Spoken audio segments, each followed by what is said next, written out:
ಸ್ನೇಹಿತರೆ ನಮಸ್ಕಾರ. RBI's YouTube ಚಾನಲ್ಗೆ ಸ್ವಾಗತ ಸುಸ್ವಾಗತ.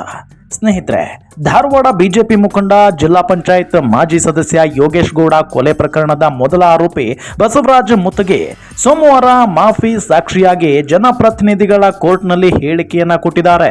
ಈ ಮುಖೇನ ಪ್ರಕರಣದ ಮತ್ತೊಬ್ಬ ಆರೋಪಿ ಶಾಸಕ ವಿನಯ್ ಕುಲಕರ್ಣಿಗೆ ಮತ್ತೊಂದು ಸಂಕಷ್ಟ ಎದುರಾಗಿದೆ. ಇದೇ ವೇಳೆ ಪ್ರಕರಣದ ಆರೋಪಿಗಳಾದ ವಿನಯ್ ಕುಲಕರ್ಣಿ ಹಾಗೂ 16ನೇ ಆರೋಪಿ ಚಂದ್ರಶೇಖರ್ ಇಂಡಿ ಜಾಮೀನು ರದ್ದುಗೊಳಿಸುವಂತೆ ಸರ್ಕಾರಿ ವಿಶೇಷ ಅಭಿಯೋಜಕ ಮಿತ್ತಳಿಕೆ ಗಂಗಾಧರ್ ಶೆಟ್ಟಿ ಅರ್ಜಿ ಸಲ್ಲಿಸಿದ್ದಾರೆ. ಇನ್ನು ಸೋಮವಾರ ಬೆಳಗ್ಗೆ 11:30ರಿಂದ ಮಧ್ಯಾಹ್ನ 2 ಗಂಟೆ ಮತ್ತು ಮಧ್ಯಾಹ್ನ 3 ಗಂಟೆಯಿಂದ ಸಂಜೆ 4 ಗಂಟೆಯವರೆಗೂ ಬಸವರಾಜ ಮುತ್ತಗಿಯಿಂದ ಸುಮಾರು 60ಕ್ಕೂ ಹೆಚ್ಚು ಪುಟಗಳ ಹೇಳಿಕೆ ದಾಖಲಿಸಿಕೊಳ್ಳಲಾಗಿದೆ. ಯೋಗೇಶ್ ಗೌಡ ಕೊಲೆಗೆ ಶಾಸಕ ವಿನಯ್ ಕುಲಕರ್ಣಿಯ ಫಾರ್ಮ್ ಹೌಸ್ ನಲ್ಲೇ ಸಂಚು ರೂಪಿಸಲಾಗಿತ್ತು. ಈ ವೇಳೆ ಇಬ್ಬರು ಪೊಲೀಸ್ ಅಧಿಕಾರಿಗಳು ಕೂಡ ಜೊತೆಗಿದ್ರು. ಆ ಬಳಿಕವೂ 2-3 ಬಾರಿ ಯೋಗೇಶ್ ಗೌಡನ ಕೊಲೆಯಾಗುವುದನ್ನ ತಪ್ಪಿಸಲು ಆತನಿಗೆ ಪತ್ರ ಕೂಡ ಬರೆದಿದೆ. ಆದರೂ ವಿನಯ್ ಕುಲಕರ್ಣಿ ಹಾಗೂ ಇತರರು ತನ್ನ ಮೇಲೆ ಒತ್ತಡ ಹಾಕಿ ಹತ್ಯೆಯಲ್ಲಿ ಭಾಗಿ ಮಾಡಿದ್ದರು.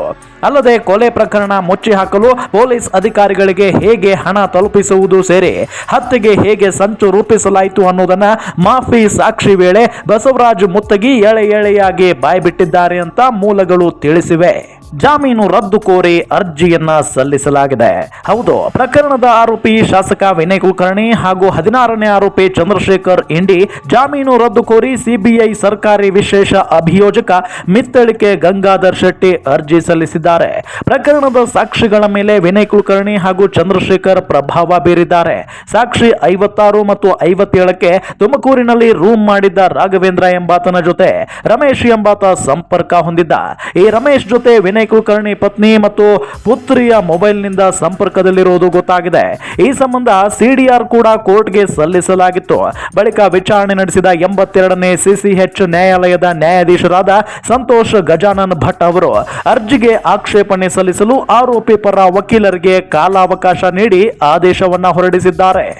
ಒಟ್ಟಾರೆ ಈ ನಿಟ್ಟಿನಲ್ಲಿ ಧಾರವಾಡ ಶಾಸಕ ವಿನಯ್ ಕುಲಕರ್ಣಿಗೆ ಇನ್ನೂ ಸಂಕಷ್ಟ ಕಟ್ಟಿಟ್ಟ ಬುತ್ತಿ ಅಂತಾನೆ ಹೇಳಲಾಗುತ್ತಿದೆ.